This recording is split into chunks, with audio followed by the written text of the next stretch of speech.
le 7:26 di lunedì 12 giugno, buongiorno Sicilia da Michele Cucuzza ed Emanuela Corsi, buongiorno.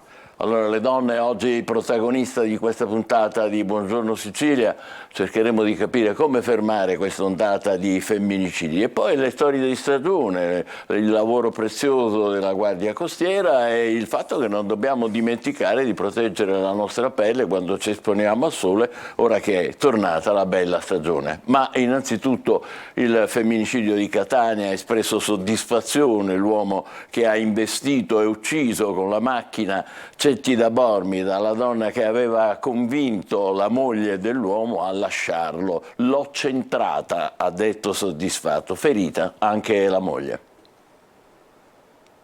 Mi sono innervosito quando le ho viste andare via a piedi, ho accelerato e le ho investite. Così Piero Maurizio Nasca, 52 anni, ha confessato ai magistrati di voler uccidere la moglie e l'amica. Secondo l'uomo sarebbe stata lei a convincerla a lasciarlo. Il marito, violento, ieri prima ha inscenato un incidente stradale in una traversa dell'8ª strada nella zona industriale di Catania. Poi non ha retto e mentre era ancora in auto ha telefonato alla 112 dicendo di aver travolto per ben 2 volte le donne. Anna Longo, 56 anni, la moglie è rimasta ferita, è ricoverata nell'ospedale San Marco con traumi ancora sotto shock. L'amica, Cettida Bormida, 69 anni, è morta sul colpo. Ad accusare il marito dell'omicidio era stata Anna Longo, parlando con la polizia arrivata sul posto prima di essere soccorsa dal personale del 118. Nel frattempo l'uomo era stato fermato e appena messo piede in questura aveva chiesto delle condizioni della moglie, preoccupato per la possibilità che sopravvivesse. Nessun pentimento anche per l'omicidio dell'amica, che doveva pagare per il suo sostegno alla donna.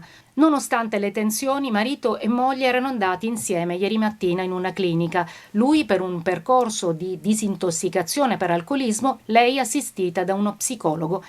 Venerdì sera è stata Anna Longo, dopo l'ennesima lite, a decidere la separazione definitiva e l'uomo sembrava avesse accettato. Non si aspettava certo un epilogo tanto violento che chiudeva 25 anni di matrimonio con Pietro Nasca, disoccupato con una pensione di invalidità e una famiglia numerosa con 8 figli che la donna aveva avuto da un precedente legame. Poi erano cominciate le violenze e le denunce di Anna Longo, ormai esasperata nel 2018. Nasca per questo era imputato nel processo per violenze e maltrattamenti che aveva portato nei suoi confronti all'emissione da parte del questore di Catania del provvedimento dell'ammonizione. Nonostante il procedimento, la donna era rimasta a vivere con il marito, che adesso è stato fermato per omicidio e tentato omicidio. A Messina strade colorate dall'arcobaleno del Pride, centinaia di persone che hanno sfilato in corteo per la libertà di essere, era lo slogan, per i diritti e contro l'omofobia. Sabato prossimo sarà il turno di Catania, il 24 corteo a Palermo. Messina travolta da un'onda arcobaleno. La terza edizione del Pride dello Stretto ha colorato le strade del centro allo slogan "Liberi di essere", una libertà che viene rivendicata per l'orientamento sessuale, l'identità di genere, il colore della pelle e l'ideologia. Centinaia le persone che hanno sfilato partendo da Piazza Antonello e terminando il corteo a Piazza Municipio con un camion scoperto, con la musica ad aprirlo, una festa di diritti con un enorme arcobaleno e tanti colori. Di essere se stessi senza essere giudicati, di essere libere di poter autodeterminarsi, di essere liberi di poter vivere tranquillamente nella società la propria esistenza, a prescindere dall'orientamento sessuale, identità di genere, colore della pelle e quant'altro, essere liberi il plurale di tutto, di poter vivere una vita serena. Tanta gente, famiglie arcobaleno, ma anche tante famiglie con bambini, molti giovani con cartelli e striscioni colorati. Portiamo un sacco di colori al mondo ed è bello che sia in questo modo. Continueremo a battagliare sempre, è il nostro simbolo di battaglia, continueremo a battagliare perché è necessario, perché la cara Giorgia Meloni dice che non abbiamo un problema di omofobia in Italia, quando invece il problema è ancora grande. Vai incontro al pregiudizio della gente e spesso ti va a limitare sul campo lavorativo, hai problemi con la famiglia, con gli amici a livello sociale per strada, però dobbiamo essere coraggiosi, essere sempre noi stessi e portare avanti i nostri ideali sempre. Ed un messaggio chiaro e forte è stato lanciato anche alla politica per il riconoscimento degli stessi diritti e doveri delle altre persone. Che non ci lasceremo intimidire, e che potrà fare quello che vorrà, potrà provare a fare quello che vorrà. Noi occuperemo tutte le piazze, se necessario, non più con un Pride l'anno, ma molti più Pride e molte più proteste. Non solo, Messina, ma anche a Catania è previsto un corteo che si terrà il 17 giugno e sarà preceduto da martedì a venerdì da una serie di eventi culturali e ricreativi presso il Bastione degli Infetti in via Torre del Vescovo. Una settimana dopo, il 24 giugno, invece l'onda del Pride approderà a Palermo. Quindi appuntamento per sabato per il Pride di Catania. Adesso le amministrative, i seggi sono già aperti dalle 7 di questa mattina per i ballottaggi di 4 comuni siciliani: Siracusa, Acireale, Aci Sant'Antonio e Piazza Armerina. Si vota fino alle 15, poi lo scrutinio, bassa l'affluenza con addirittura il 13% a Siracusa.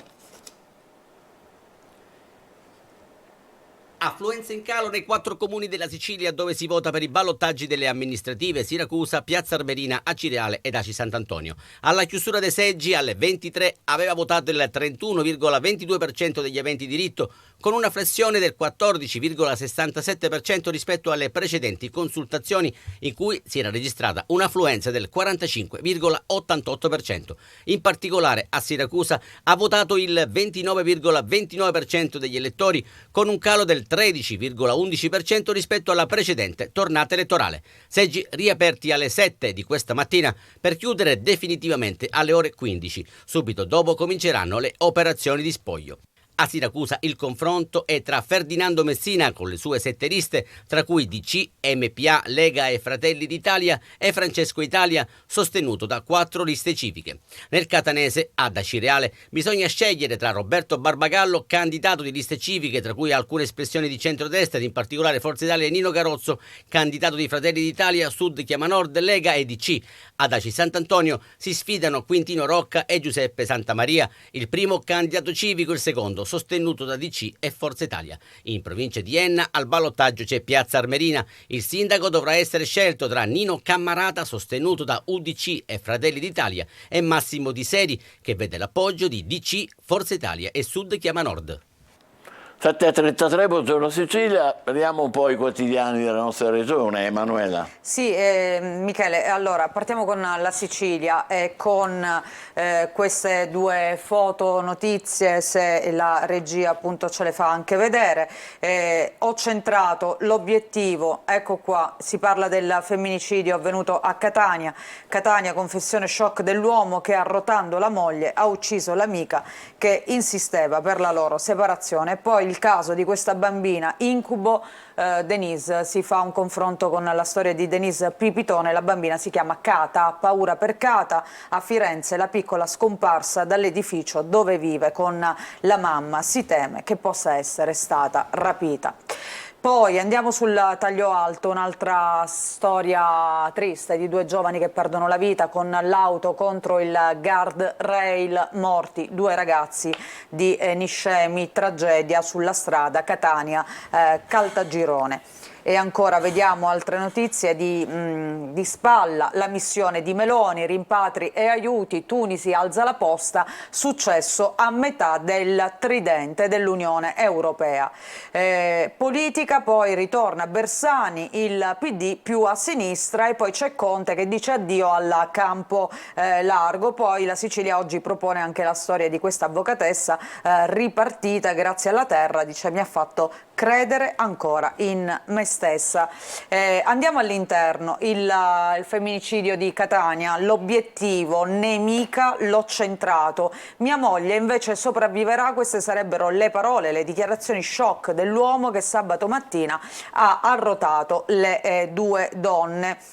Vediamo anche le foto, c'è Maurizio Nasca, l'assassino, e poi la moglie Anna a fianco, e sotto la vittima Cetti De Bormida, a destra invece il luogo della tragedia nella zona industriale di Catania, appunto, dove l'uomo ha investito le 2 donne uccidendone una, l'amica, che avrebbe appunto questa colpa di aver sostenuto la moglie per allontanarsi da questo marito violento. Poi, sempre a proposito di femminicidio, vediamo un'altra storia. Ieri ci sono stati funerali di Giulia Tramontano in forma privata, ma sono stati tantissimi i cittadini che sono scesi in strada. I funerali si sono celebrati a Sant'Antimo perché lei era originaria appunto del napoletano. Il vescovo ha detto: abbiamo perso la capacità di rapportarci alla Tra vita. poco avremo esponenti del sindacato e di associazioni di donne di Catania per occuparci di questa tragedia.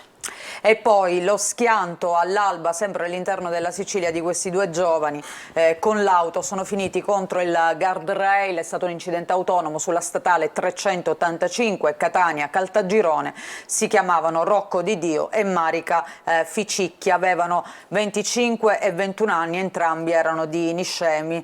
Sono rimasti feriti altri due coetanei. Intanto in queste foto vediamo queste due giovani vite appunto spezzate sulla strada. Ti faccio vedere anche questa immagine che è drammatica. Guarda come è ridotta l'auto contro il guardrail dopo lo schianto appunto su questa statale Catania-Caltagirone nel territorio di Mineo. E poi dicevamo le foto dei due ragazzi che sono morti. Andiamo ancora alla pagina di Catania, cambiamo decisamente argomento perché si parla di mare, stagione balneare, tutti al mare nei solarium incompleti.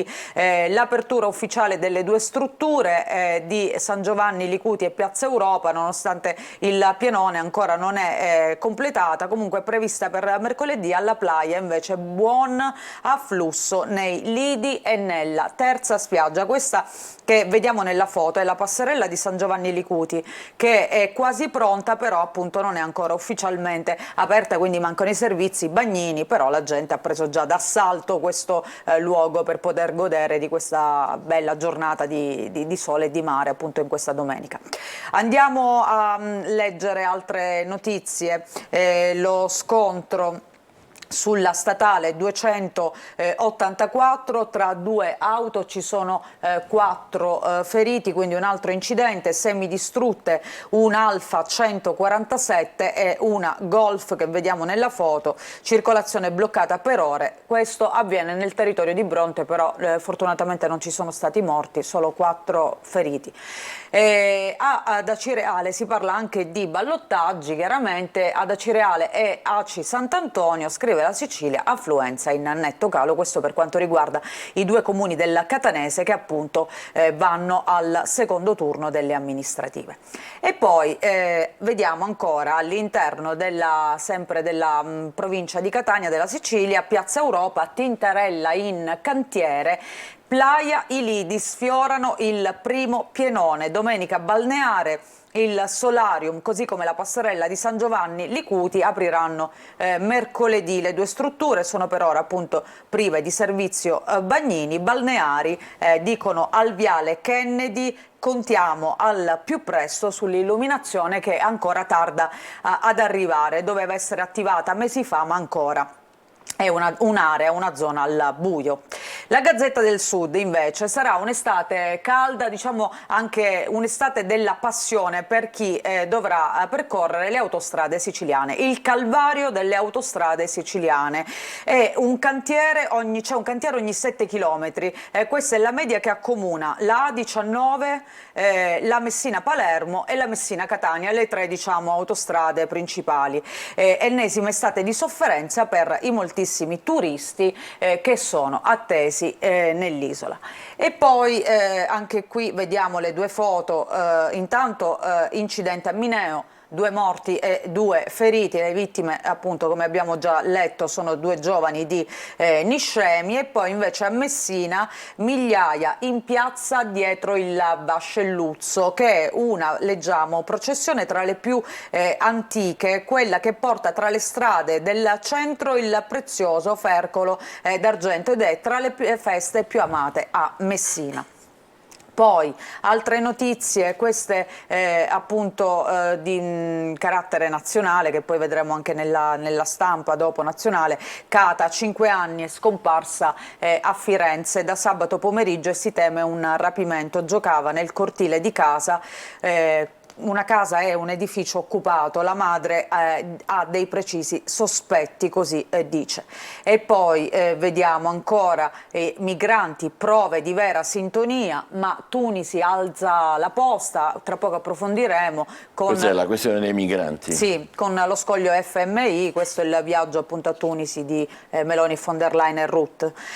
Poi nel taglio basso vediamo ancora, intanto è stata arrestata l'ex premier scozzese Sturgeon, 7 ore di interrogatorio, poi il rilascio, il motivo sarebbero reati finanziari. E ancora vediamo nel taglio basso, liberati dalle truppe ucraine 3 villaggi nel Donetsk, sottratto ai russi un presidio strategico, c'è l'avanzata, appunto la controffensiva ucraina, rivendicazione di Mosca, respinto l'attacco contro una nave da guerra. Vediamo altre notizie, c'è il regista Marco Bellocchio a Messina, tra l'impegno e la bellezza, e poi un po' di sport, Roland Garros, leggenda Djokovic che trionfa a Parigi e firma il suo 23esimo slam. E poi sempre a proposito di sport, la storica impresa della Ferrari che vince la 24 ore di Le Mans dopo tantissimi anni, credo più di 50, non accadeva appunto infatti da oltre mezzo secolo.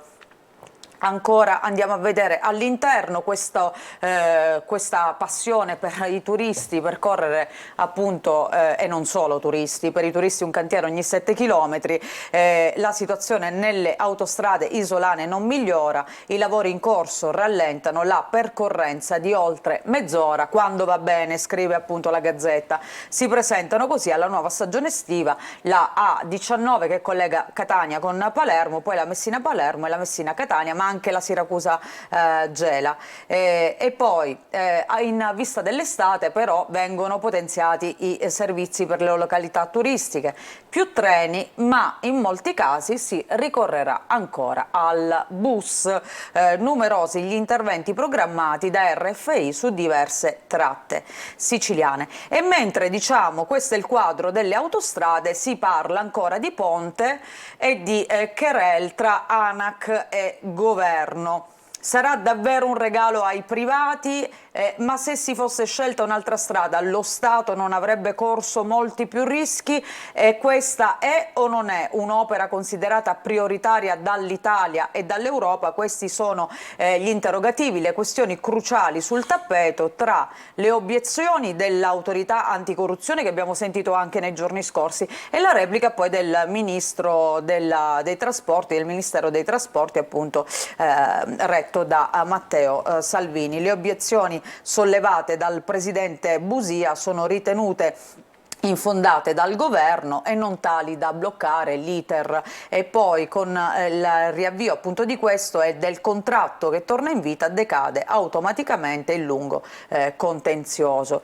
Il giornale di Sicilia, allora qui l'apertura è dedicata proprio ai migranti, come vedremo poi nel resto della stampa. Tunisi alza la posta, la visita di Meloni e von der Leyen porta a un primo finanziamento di 100 milioni, ma Sayed rilancia e dice: non faremo campi profughi in cambio di soldi, probabile un nuovo vertice a Roma. Forse perché vuole più soldi ancora, 100 non bastano. Tra l'altro l'Europa ne ha promessi 900, ma nel medio termine, 900 milioni nel medio termine, ma insomma si punta ai soldi del Fondo Monetario Internazionale, che sono molti di più. Quindi il paese africano punta al sostegno dell'Unione Europea per ottenere appunto il prestito di 1.009 miliardi, appunto quasi 2 miliardi dal Fondo Monetario, e intanto le partenze continuano. Infatti altri 400 sono stati salvati in mare dalla Guardia Costiera, vanno a Catania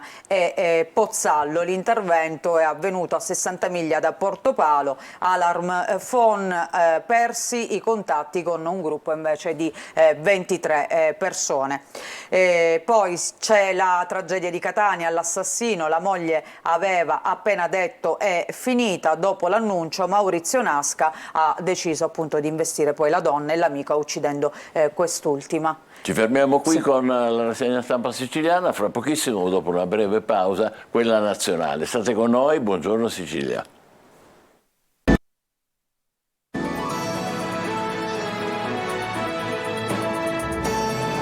7:47, buongiorno Sicilia, da Michele Cucuzza. Ed Emanuela Corsi. Passiamo ai quotidiani nazionali. Sì, vediamo cosa scrivono oggi i quotidiani. In primo piano c'è questo viaggio di Meloni, intesa a metà, leggiamo nel Corriere della Sera, con Tunisi. Il viaggio di Meloni e von der Leyen, Sayed che dice non farò la guardia di frontiera. Al lavoro anche il leader olandese Rutte, subito 150 milioni, la Premier passo avanti, obiettivo accordo entro fine mese. Questi soldi servono un po' per sanare questa instabilità che c'è appunto nel paese ed evitare così gli sbarchi. Lo spieghiamo magari chiaramente perché l'Europa dovrebbe dare questi soldi alla Tunisia.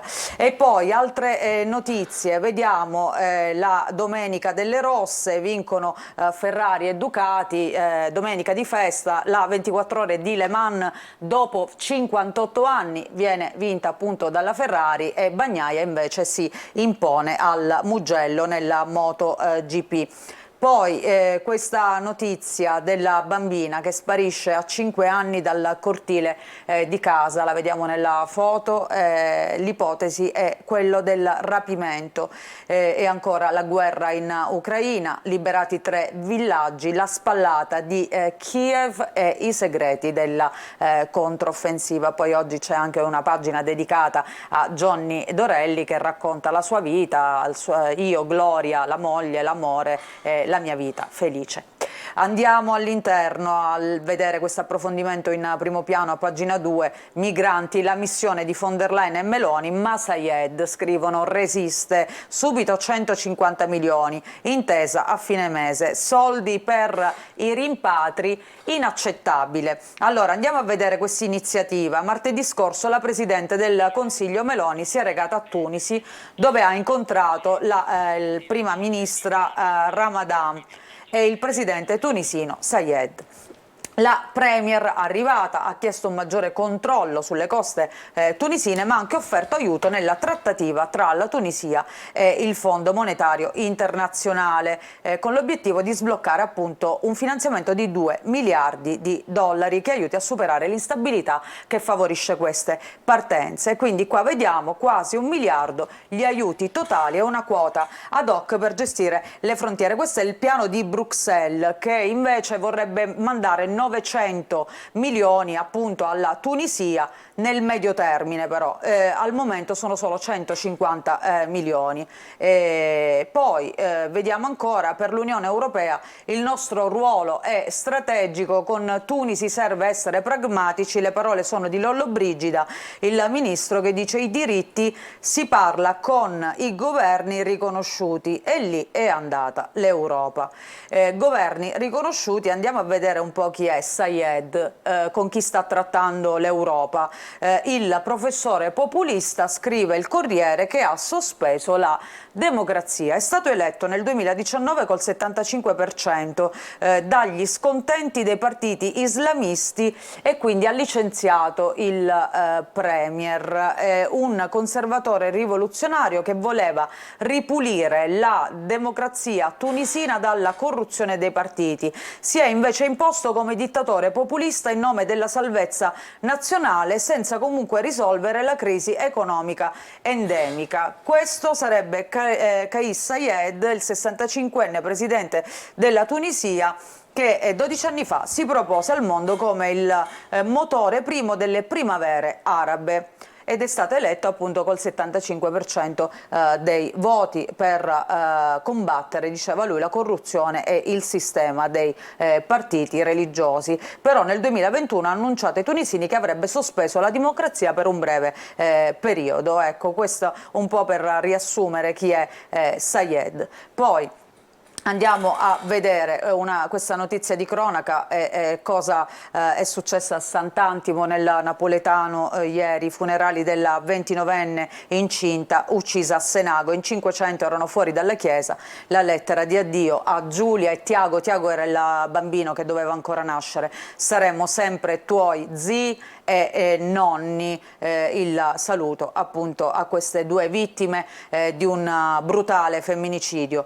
Poi la Repubblica, anche qui l'apertura dedicata a Tunisi, schiaffo all'Unione Europea, scrive il presidente Sayed gela von der Leyen, Meloni e Rutte, disumano lo scambio soldi migranti, no alle ricette del Fondo Monetario Internazionale, consegnati intanto 100 milioni, la Premier firmare presto un memorandum e poi c'è anche l'intervento di Patrick Zaki che dice inaccettabili gli accordi con i dittatori. Ricordiamo Patrick Zaki era stato appunto incarcerato. Un attivista per i diritti sì. in Egitto che ha studiato a Bologna, è stato arrestato e adesso è diventato uno appunto dei, diciamo così, di coloro che si occupano dei guai e dei problemi nel suo paese.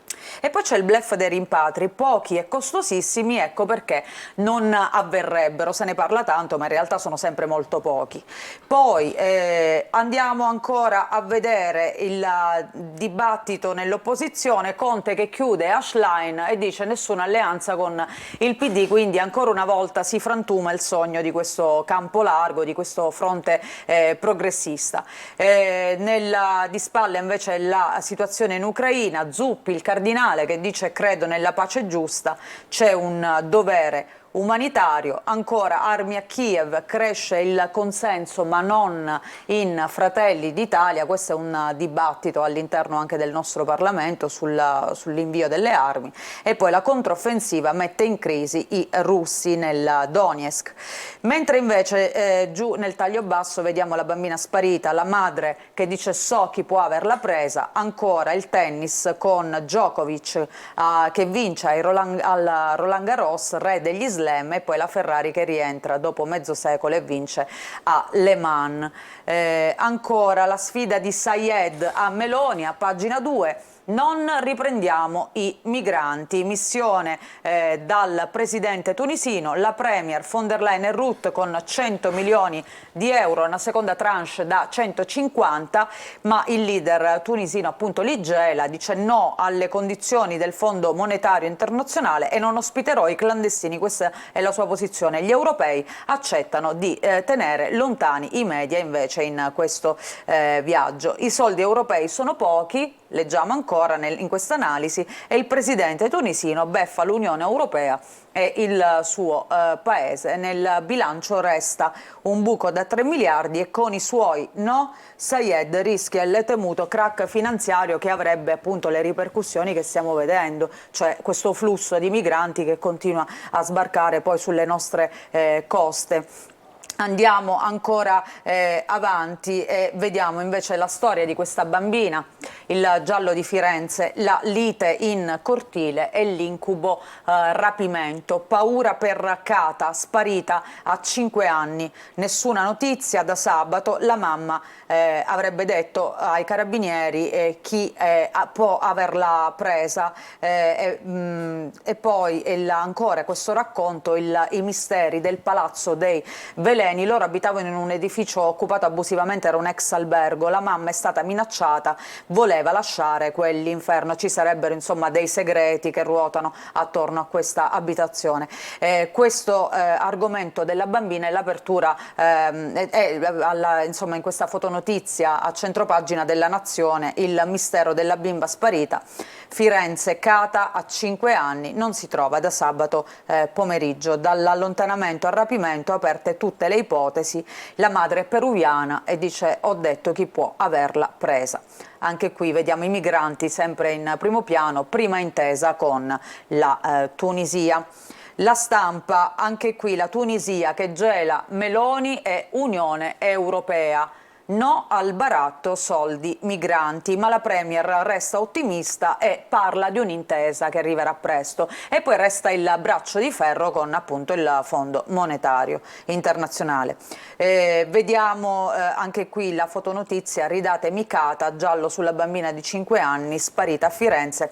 Rivive l'incubo di Angela Celentano, un altro caso di sparizione di una bambina, insomma, che è rimasto sempre avvolto nel mistero. In Sicilia invece si tende ad associare questa sparizione con il caso di Denise Pipitone.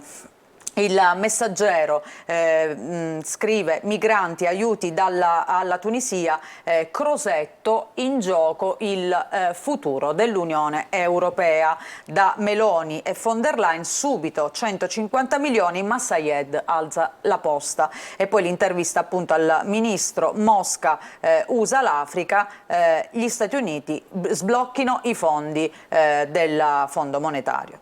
Poi anche qui a centropagina questa fotonotizia: la mamma so che ha rapito Kata, la bimba di 5 anni è scomparsa sabato da uno stabile occupato a Firenze. Poi c'è quest'altra notizia: multe e cartelle arriveranno all'indirizzo PEC, pubblica amministrazione, domicilio digitale dal 6 luglio, niente cartaceo per chi si registra, quindi controllate la PEC perché potrebbero esserci sgradite sorprese. E poi il Fatto Quotidiano: Tunisi respinge Meloni, scrive, e Ursula il tiranno dà lezioni di umanità. Sayed gela le ospiti, immorali i centri di detenzione in cambio di soldi. E qui vediamo la foto dei tre, von der Leyen al centro, la Meloni e il tunisino Sayed.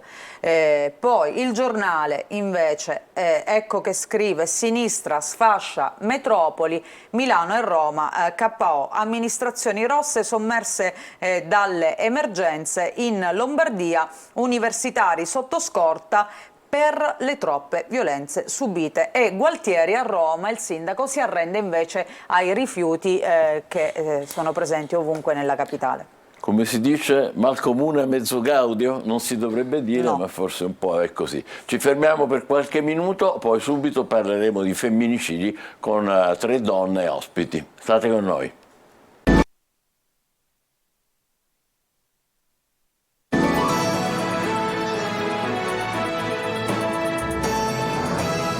Eccoci qua, buongiorno Sicilia, sono le 8:01, non avevamo finito di piangere Giulia Tramontano a Senago, che c'è stato il femminicidio di Cetti de Bormida a Catania, ma non sono gli unici casi purtroppo. Dall'inizio dell'anno sono ormai 50 le donne che sono vittime, fateci caso, sempre di mariti, ex mariti, compagni o ex compagni. Cioè i femminicidi avvengono all'interno o di famiglie o comunque di rapporti, diciamo così, che dovrebbero essere rapporti affettivi. In nostra ospite abbiamo Maria Grazia Felicioli, che dell'Associazione Insieme per la Vita, Associazione per la cultura e il rispetto di ogni forma di vita. Buongiorno e benvenuta. E Rosaria Leonardi, segretaria confederale della CGIL di Catania. Grazie di essere qua. Naturalmente, innanzitutto vi chiedo subito qual è la vostra impressione di questa situazione così allarmante. Prego.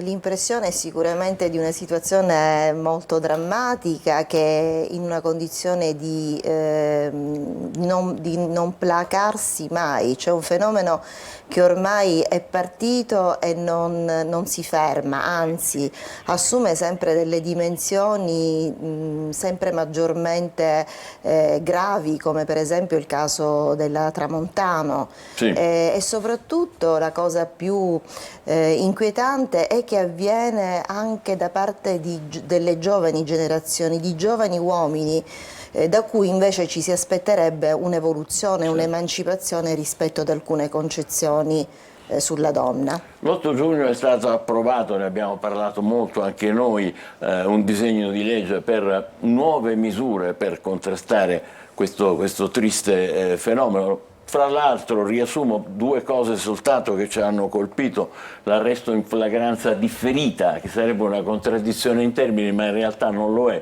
Cioè, se tu riesci a filmare, o qualcuno riesce a filmare o a fotografare o a prendere qualche sonoro di una violenza, quella serve come prova, mentre finora non era così. E poi il braccialetto elettronico, che se viene manomesso si va in carcere direttamente, mentre finora questo non c'era. Poi ci sono una serie di altre misure, naturalmente, che costituiscono un pacchetto. È utile secondo lei? E finalmente si finalmente il Consiglio dei Ministri ha approvato e ci sta lavorando, sta continuando a lavorare su questo disegno di legge che inasprisce le pene sostanzialmente, così come già è stato detto anche il discorso sul braccialetto elettronico, diciamo che potrebbe anche essere un deterrente per tutto questo, e quindi ben vengono tutte queste norme, ci sono una serie di norme e un codice di 15 norme che verranno approvate, che si rifanno sempre, che vanno sempre a rafforzare la legge 69 del 2019 sul codice rosso. Abbiamo un altro ospite che è in collegamento, è Marco Cappadonna, psicologo. Buongiorno, benvenuto, lo conosciamo, è già stato con noi. Poi le chiederò le sue valutazioni sulle osservazioni che già hanno fatto le nostre ospiti, e cioè la cosa che fa più soffrire, forse, comunque si soffre in ogni caso perché queste cose non dovrebbero capitare, ma capitano anche tra le giovani generazioni, questo è già stato detto. Ma prima di chiedere la sua opinione vorrei sentire ancora voi. Le donne denunciano, hanno preso consapevolezza o subiscono ancora un po' il fatto di dire c'ho paura, oppure una manifestazione d'amore un po' come dire, un po' così, se uno tira uno schiaffo, eccetera. Stanno cambiando le cose?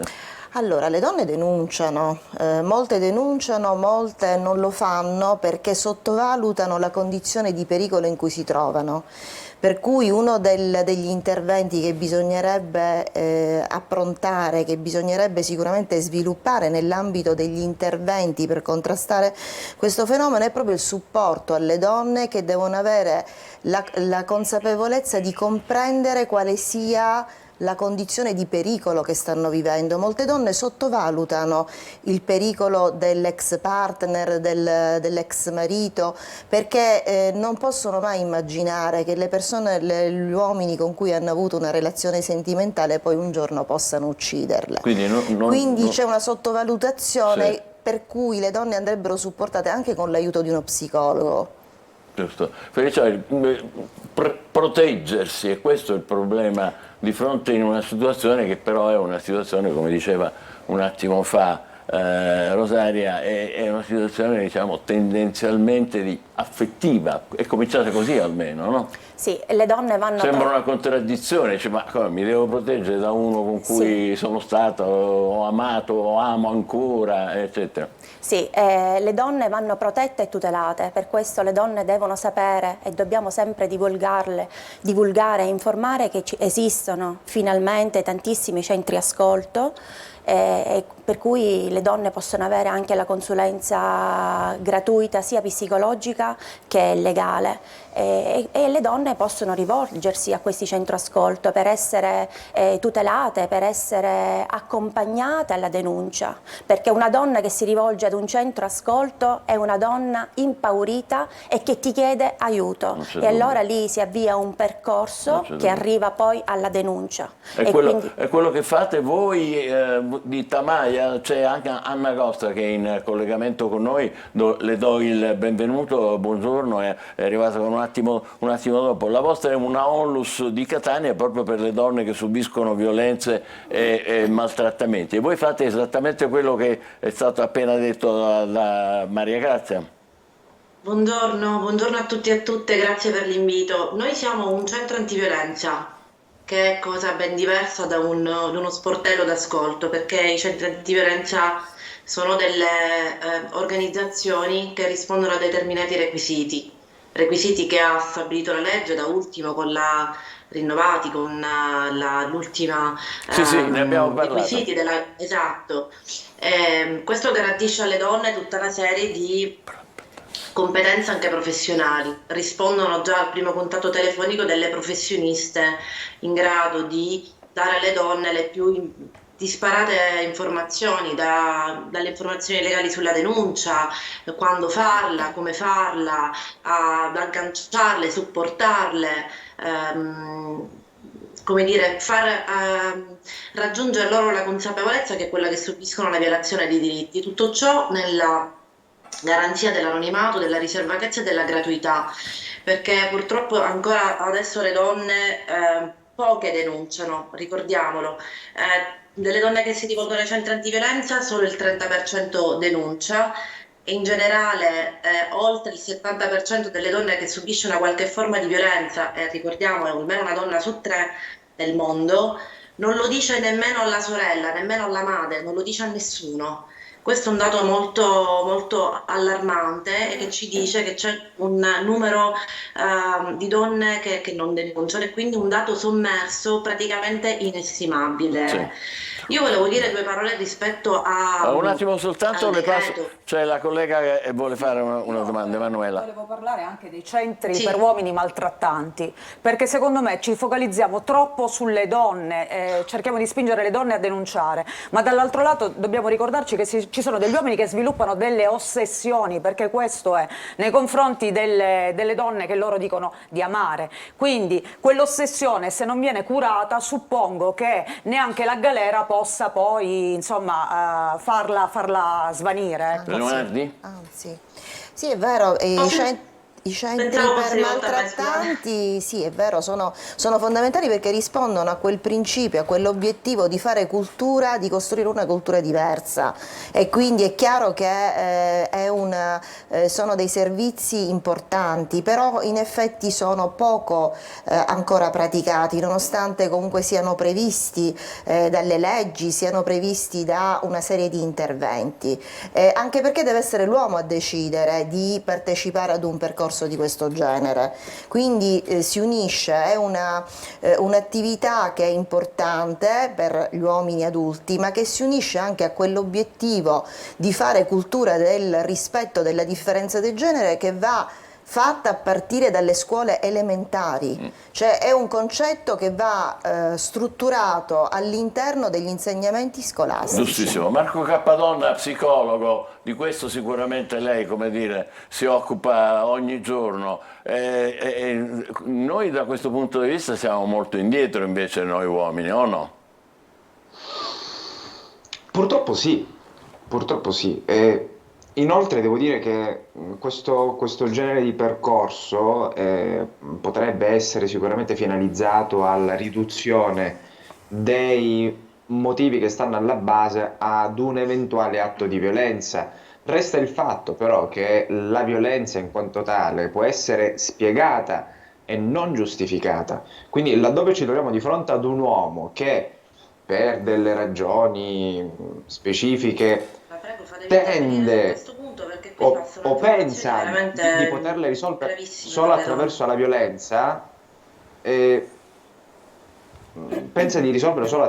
violenza, allora sì, lì si può intervenire, ma qualora la violenza fosse già stata messa in atto, intanto si risolve dal punto di vista legale, perché non possiamo giustificare la violenza. Poi, se c'è la volontarietà dell'individuo, è sicuramente molto utile anche intraprendere un percorso di psicoterapia. Ecco, la Leonardi diceva bisogna cominciare da piccoli a noi uomini, cioè già dai bambini alle scuole elementari. Perché? Perché mettevano in evidenza il fatto, le nostre ospiti, che buona parte, non so adesso i dati quali sono, buona parte di casi di violenza riguardano i giovani, che dovrebbero essere invece quelli un pochino più, come dire, un pochino meno ottusi, e capire di più che ci vuole rispetto nei confronti della donna.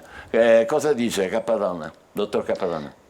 Dico che le ragioni che sottendono alla violenza sono tutto tranne che generazionali, no? Cioè la violenza si manifesta in tutte le generazioni, anche perché a rigor di logica, se le vecchie generazioni sono quelle più violente, come fanno le nuove generazioni a distaccarsi da questo modello se è proprio quello da cui provengono? Ci vorrebbe forse la scuola, come veniva detto un attimo fa, e poi appunto i provvedimenti anche come quelli che si stanno per prendere. Anna Costa l'abbiamo interrotta, di Tamaia stava parlando, ma sovrapporsi in collegamento è complicato, prego. Sì, mi scusi, pensavo di avere... Allora, volevo intervenire perché pensavo che la domanda fosse rivolta a me, quella sugli uomini maltrattanti. Lo psicologo Cappadonna ha detto delle cose corrette, perché questi uomini che cominciano questi percorsi dovrebbero cominciarli non perché, come prevede il decreto, che ha molte, come dire, come dire, anche non lacune dal punto di vista dell'impianto strutturale, ma rispetto alle basi su cui dovrebbe fondarsi Cioè, qual è la un lacuna che approccio lei di avverte? prevenzione. Perché qui abbiamo sentito invece Perché parole qui di stiamo apprezzamento. parlando di sì, perché ovviamente il nostro impianto delle norme, sia in ambito penale che in ambito civile, è molto ben strutturato.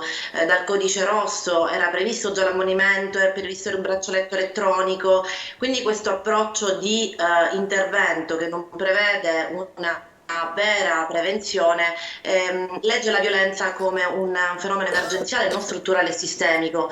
Quindi è facile, come dire, intervenire con delle norme sull'onda del numero dei numerosi femminicidi di questi giorni che ci sconvolgono. Noi quello che chiediamo come Movimento dei Centri Antiviolenza è un approccio sistemico e strutturale che investa sulla prevenzione, cosa che già fanno i centri antiviolenza nel loro lavoro quotidiano, con le scuole di ogni ordine e grado, informazione delle donne che sia quanto più efficace e pervasiva, perché molte donne non conoscono l'esistenza dei centri È antiviolenza. esattamente quello, scusi, la interrompo, è quello che fa Insieme per la Vita, no?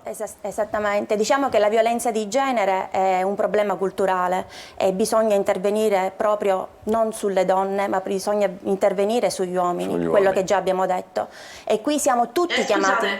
Qui siamo tutti chiamati in causa, tutti, le istituzioni tutte, le parrocchie, le associazioni, bisogna fare rete, anche i corpi di polizia, bisogna fare rete e quindi fare costantemente, 360 giorni l'anno, campagne di sensibilizzazione, informazione e prevenzione. Campagne, ci vogliono campagne di sensibilizzazione nelle scuole di sensibilizzazione, informazione e prevenzione. Anche in televisione forse bisognerebbe fare un po' di campagne. Dappertutto. E poi è importante anche fare dei corsi di informazione, di formazione sia alle associazioni ma anche ai corpi di polizia. Per chiudere ancora, Acosta, una battuta e poi vorrei sentire il dottor Cappadonna, prego. Appunto, io stavo concludendo dicendo che il problema della violenza maschile sulle donne è un fenomeno proprio culturale e sistemico, quindi l'approccio deve essere culturale e sistemico. Se oggi non cominciamo ad intervenire su questo e magari i risultati li vedremo fra 10 anni, 15 anni, non cambierà mai la situazione, anche perché quando abbiamo visto aggravamenti di pene, codice rosso, i dati sono costanti, non cambiano. E rispetto a maltrattanti, fatemi dire una cosa importantissima. Brevissima, per favore. Non parte dalla consapevolezza dell'uomo cominciare un percorso e non sia imposto, come prevede il decreto, da un giudice, questi non funzioneranno mai, avranno solo l'obiettivo di avere sconti di pena, perché ricordiamocelo, gli uomini maltrattanti non hanno delle ossessioni, sono delle persone sanissime, ma il problema è la cultura patriarcale, il dominio dell'uomo sulla donna. Va bene, adesso sentiamo, grazie.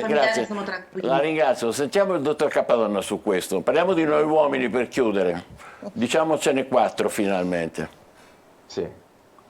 Allora, per riallacciarmi a quanto appena detto, assolutamente sì. Allora, purtroppo c'è l'idea che appunto costringendo un uomo alla psicoterapia, quest'uomo si possa in qualche modo guarire da ogni atteggiamento di violenza. Purtroppo non è così, è necessaria la volontarietà. Inoltre ricordiamoci che non sempre chi commette violenza è un pazzo, perché quello che sento dire anche quando sto a guardare il televisore in compagnia di familiari, amici, è che si tende a giustificare un comportamento di violenza sempre associandolo ad un pazzo. Ma questo è uno psicopatico, solo un pazzo potrebbe farlo. Purtroppo non è sempre così, anzi la maggior parte delle volte non è così. Chi commette un atto di violenza è un uomo perfettamente sano che sa cosa sta facendo e lo fa con quell'intenzione. Quindi bisogna tener conto anche di questo. Prego.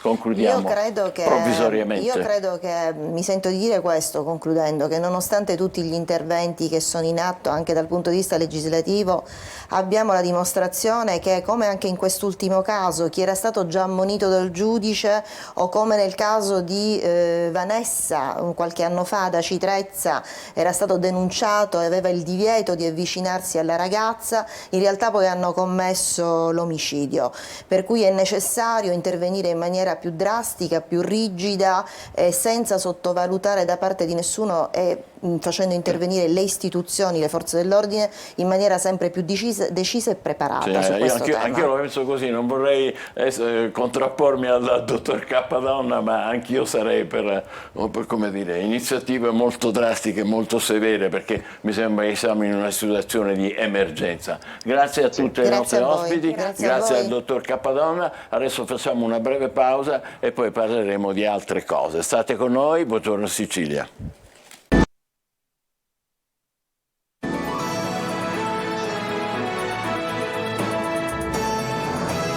Eccoci qua, sono le 8:21, guardate un po' che bella figura che è con noi. Capitano Marco Ferreri, capitano di corvetta, capo sezione operativa della Capitaneria di Porto di Catania, gli diamo il benvenuto. È il suo momento, insomma, anche perché grazie al cielo il clima, l'autunno sembra essere tramontato, è tornata finalmente l'estate e la Capitaneria ha emesso come ogni anno un'ordinanza di sicurezza in mare. Ce la vuole riassumere? Assolutamente sì. Innanzitutto buongiorno ai telespettatori, buongiorno a lei, grazie dello spazio che ci ha riservato.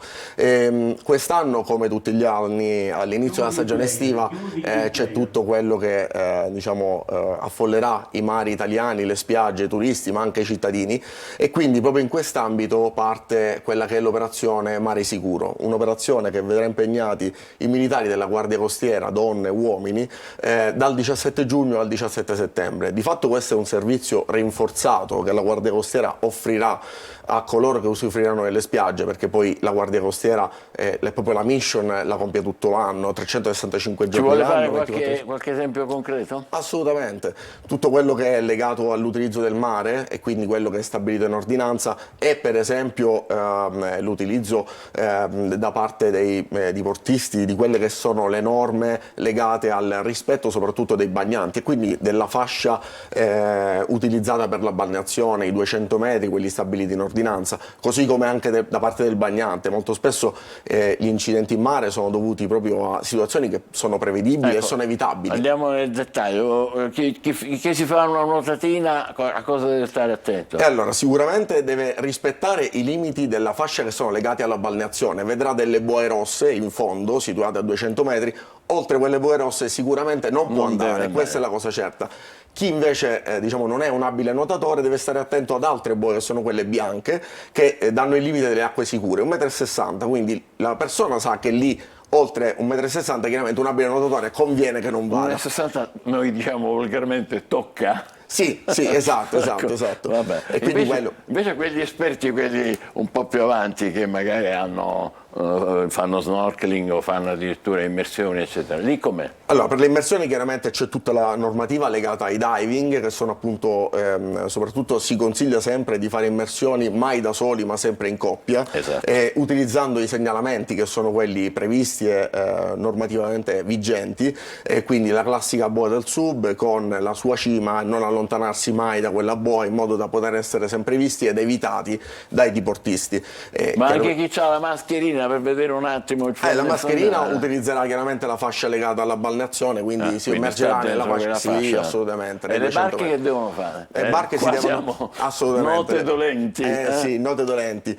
E anche lì sono tutti comportamenti legati all'ordinanza, ma legati anche spesso al buon senso. Le barche, vedendo le boie rosse, che sono quelle legate alla balneazione, non potranno avvicinarsi alle boie rosse, dovranno rimanere almeno a 50 metri da queste boie. 50 metri. Assolutamente sì, per mantenere quindi una fascia di rispetto tra chi sta usufruendo del mare facendo semplicemente il bagno e chi invece il diporto lo può vivere di tutto il mare, fondamentalmente una striscia vastissima che insomma è molto interessante.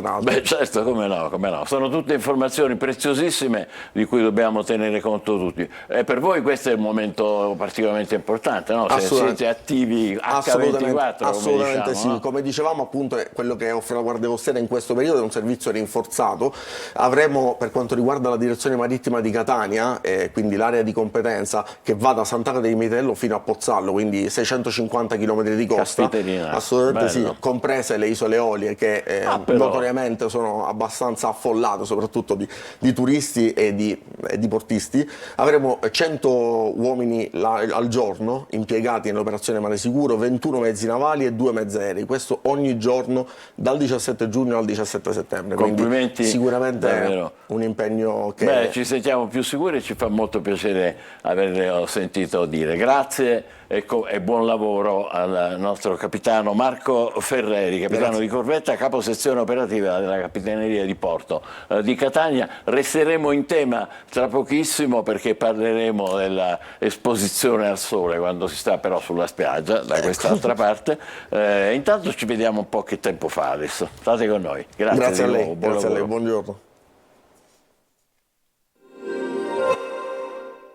Ben ritrovati ai nostri telespettatori da Vanessa Minotti di Trebi Meteo. Giornata di lunedì caratterizzata da spazi soleggiati al mattino, maggiore variabilità invece tra pomeriggio e sera con qualche rovescio sui settori montuosi, ma anche tra pianura padana e regioni tirreniche. In dettaglio in Sicilia ci attende una giornata di lunedì con ampie schiarite, eccetto sulla fascia tirrenica dove avremo qualche annuvolamento in più e qualche isolato piovasco, non escluso sul Messinese. Clima caldo ma senza eccessi, con massime fino ai 29-31 gradi. Per quanto riguarda la giornata di martedì, sole protagonista, avremo solo qualche nube innocua di passaggio che transiterà nel corso della giornata, ventilazione debole a tratti moderata con mari calmi o poco mossi. Contesto climatico ancora caldo, ma sarà un caldo tipicamente estivo senza particolari eccessi, con temperature non oltre i 30 gradi. Tutti i dettagli sull'app di Trebi Meteo. Eccoci qua, 8:27. Emanuele, vogliamo dare ancora un'occhiata ai quotidiani? Sì, si continua a parlare dei 4 bambini che sono stati ritrovati nella giungla, Michele, dopo 40 giorni. Allora, parla il generale colombiano che era il capo appunto dei soccorritori, si chiama Pedro Sánchez García, e dice: i bambini ci temevano, li abbiamo trovati grazie agli spiriti della foresta, dice lui in questa intervista. Il militare ripercorre i 40 giorni di ricerche, la convinzione che i fratellini fossero vivi, le difficoltà a rintracciarli e le emozioni. Pensa, dopo il salvataggio il più piccolo aveva meno di un anno, sono riusciti a sopravvivere 40 giorni caduti da un aereo. Sì, prima scampati a questo incidente aereo, la madre purtroppo era morta, vediamo qua, sull'aereo c'era un sacco di farina di manioca che hanno usato per nutrirsi e per il latte del bebè per bere succhiavano acqua dai bambù. Sembra veramente quelle storie che raccontano nei film, invece è una bella storia che ha avuto un lieto fine. E adesso facciamo entrare la nostra ospite Eliana Lanza, o in collegamento o in studio, vediamo. In collegamento, eccola qua. Buongiorno, benvenuta. Buongiorno. È il suo momento, ci deve aiutare a capire come esporsi al sole, perché personaggi famosi, i famosi VIP, hanno fatto una serie di campagne loro stessi raccontando di avere sbagliato, di essersi esposti troppo al sole. Uno di questi è Hugh Jackman, quello famoso di Wolverine, quello del Circo Barnum, un bravissimo attore che ha detto: io ormai sono rovinato perché non ho protetto la mia pelle. E così anche Khloe Kardashian, una delle Kardashian, e Terry Bradshaw. A cosa bisogna stare più attenti per esposizione al sole? Proteggersi dalle scottature oppure proteggere la propria pelle? Proteggere la propria pelle sempre e comunque, tutto l'anno, soprattutto d'estate, quando non solo il sole è più caldo, ma l'inclinazione dei raggi solari è tale che può causare le scottature e quindi dei danni importanti alla pelle. La domanda è come proteggersi, perché tanti pazienti dicono: ma io metto la protezione solare, però mi vengono le macchie, però comunque mi scotto. La cosa importante è sapere che la protezione solare, quindi la protezione in genere, avviene sia dall'interno che dall'esterno.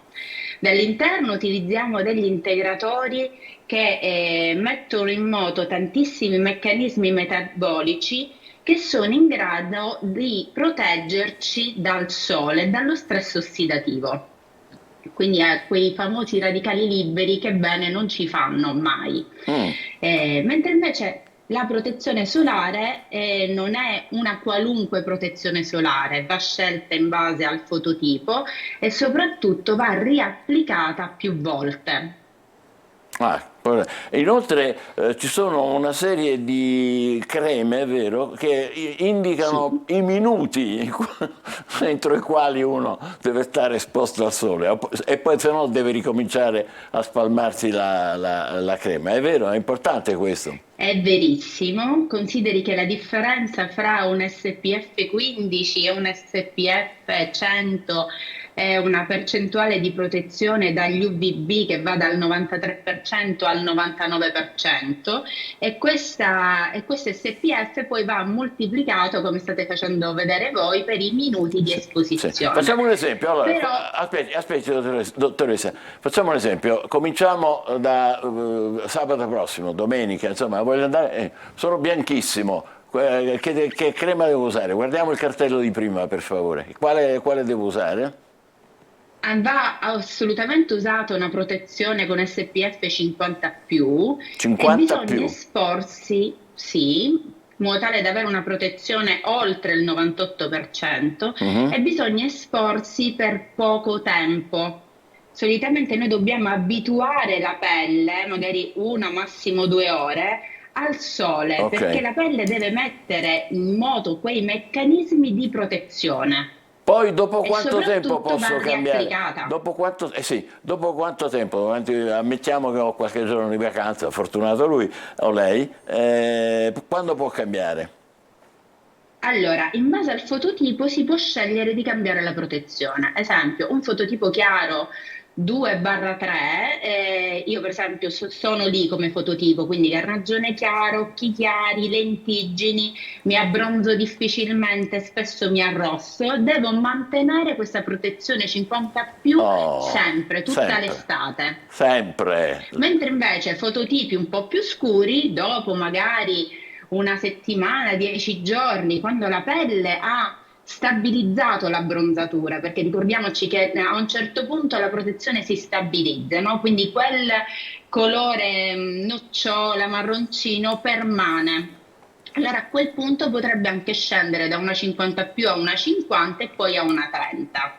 Ok, dottoressa, c'è una tendenza che è più abbastanza recente, che è quella di rinunciare completamente al sole, di dire ma no, il sole invecchia la pelle, chi se ne frega, meglio stare come si è, bianchi eccetera, però uno così non ha tutte le rughe, le cose di quelli che andiamo al sole. No, non condivido, perché il sole fa bene a tantissime altre cose, una fra tante è la produzione di vitamina D, che quindi aiuta per il miglioramento delle ossa, aiuta il nostro sistema immunitario, quindi no, il sole fa bene, solo che lo dobbiamo prendere nel giusto modo, magari evitando le ore più calde che poi sono dalle 11:30 fino alle 15:30, 16, e magari prenderlo un po' come lo prendono i bambini, quindi la mattina e il pomeriggio. E magari proteggersi con dei cappelli, stare sotto l'ombrellone e comunque non rimanere troppe ore consecutivamente sotto il sole.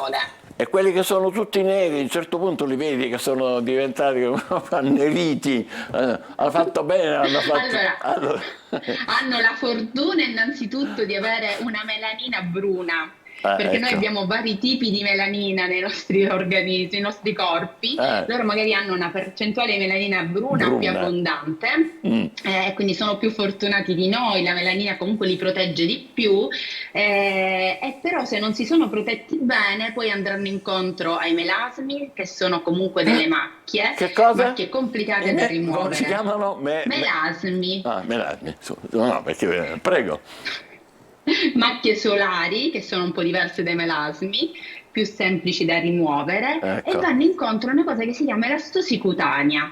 Non so se ha mai visto in giro per il web, gira la foto di un camionista che ha mezzo lato del viso rugoso, che sembra il deserto del Sahara, e l'altro lato invece più liscio. Ecco, questo è perché dal lato che è sempre esposto a causa del suo lavoro al sole, le sue fibre elastiche, il suo collagene non vengono più ben prodotte e quindi la pelle è diventata effetto crepaceo. Certo. Ma quello poverazzo perché sta lavorando, noi qua parliamo di, almeno in teoria, persone che stanno riposando. L'ultima domanda Però che vorrei... tanti pazienti arrivano con questa problematica sulla pelle e si chiama proprio elastosi cutanea, quindi il fibroblasta, che è la cellula della pelle, lavora male e produce male elastina, collagene e acido ialuronico.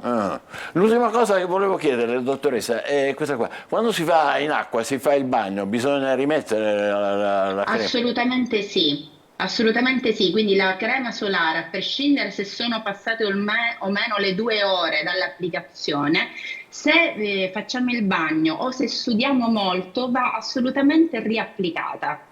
Allora questa è una legge che è assolutamente primaria. Ultima considerazione, avevo dimenticato, ma per i nostri figli, per i più piccoli, che atteggiamento di protezione? Esistono protezioni solari fisiche e chimiche. La protezione fisica, che è quella che va messa ai bambini o ai pazienti che hanno particolari problemi di pelle, crea proprio uno schermo fisico che rifrange il raggio solare.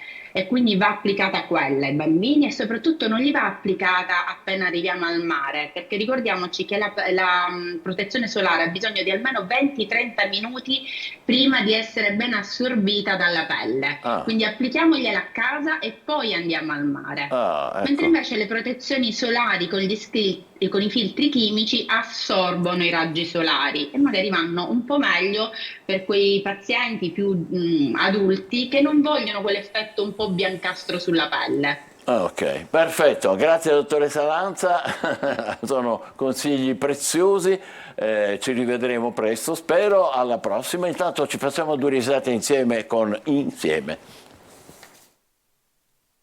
Quello che stiamo per tributare. Lui è un grandissimo calabrese, un calabrese amato però in tutto il... Devo togliere i miei? Calabrese amato in tutto il mondo ed è un vero monumento della canzone internazionale. Lui, ripeto, è un calabrese che ha fatto sognare, abbiamo voluto bene a questo, è un omaggio che... Dicevo...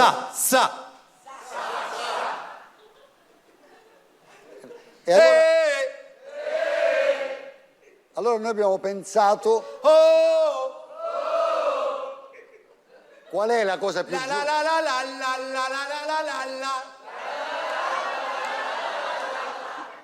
Io non ci credo veramente, cado completamente. Ma devo pure. Che altro devo fare? Ah già. E adesso siamo pronti. Tutto è pronto per accoglierlo con un grande... Questo appunto è il segnale che è tutto pronto, certo.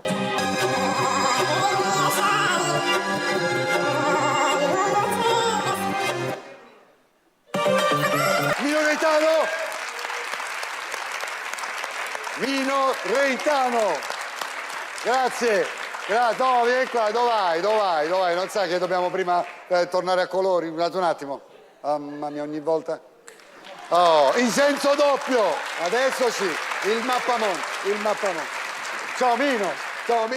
Ciao. Allora, domani alle 21:30 insieme. Emanuela, hai ancora un'occhiatina a un giornale? Visto che si parlava di musica, il grande ritorno, lo leggiamo su Repubblica, di Tony Hadley degli Spandau Ballet, te lo ricordi?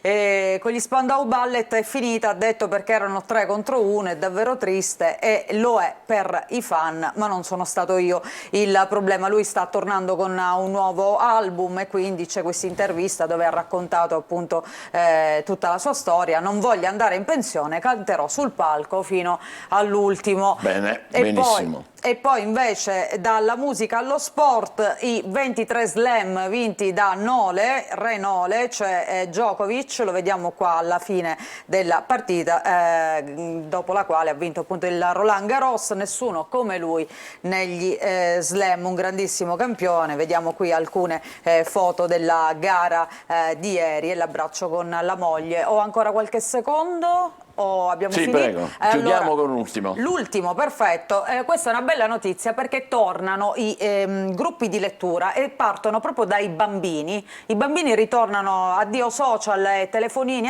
e ritornano a riunirsi nei book club e campi estivi. A sorpresa la lettura torna un gioco da ragazzi, è una nuova moda, ma in realtà una bella cosa che sta ritornando in tante grandi città come Roma, Bologna, Milano, Rovigo, Faenza, appunto, dove ci sono questi gruppi di lettura che non sono più una riserva indiana, scrive la Repubblica, e sono invece dei circoli dove appunto si sceglie un libro e poi parte il dibattito, e la maggior parte dei ragazzi hanno tra gli 11 e i 14 anni, quindi le nuove generazioni che tornano a parlare di libri, di letteratura, e abbandonano per un po' gli smartphone.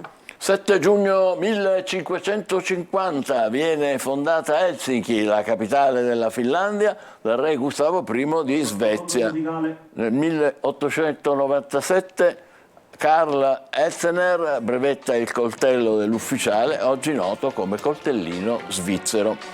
Il 7 giugno del 1922 a Firenze nasceva Margherita Hack, astrofisica, divulgatrice scientifica, attivista. Nel 1929 a Francoforte sul Meno nasceva Anna Frank e il 12 giugno del 1942 per i suoi 13 anni riceve in regalo il suo celeberrimo diario. 7 giugno 1953 a Milano nasce Nino Formicola, Gaspare del duo comico Zuzzurro e Gaspare. Nel 1963 al Rivoli Theatre di New York, prima mondiale di Cleopatra con Elizabeth Taylor, Rex Harrison, Richard Barton, indimenticabile. Nel 1964 il Sudafrica razzista condanna Nelson Mandela all'ergastolo. Il 7 giugno del 68 a Udine nasce Francesco Renga, cantautore. 7 giugno del 67 la Corte Suprema degli Stati Uniti dichiara anticostituzionali le leggi che vietano i matrimoni misti, finalmente. E nel 7 giugno del 1981 esce nelle sale I Predatori dell'Arca Perduta di Spielberg, capostipite della saga degli Indiana Jones, eccetera. 1981 a Caserta nasce Ciro Di Marzio, l'immortale di Gomorra. 7 giugno dell'84 vicino ad Avellino nasceva Antonella Russo, studentessa uccisa purtroppo per aver difesa la madre dal compagno violento, è stata decorata con la medaglia d'oro al valore civile. Si chiamava Antonella Russo.